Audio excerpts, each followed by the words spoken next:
You ask Tiger to solve. This deals with linear equations with one unknown.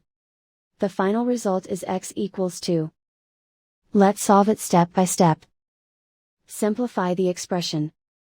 Expand the parentheses. Multiply the coefficients. Simplify the arithmetic.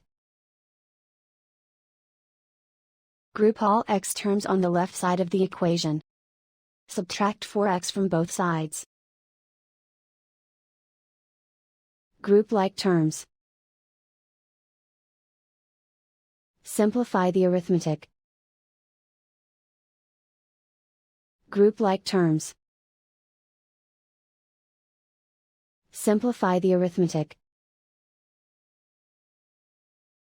Group all constants on the right side of the equation.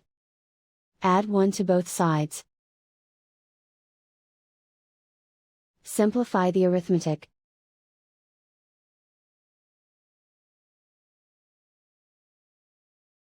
And so the final result is x equals 2.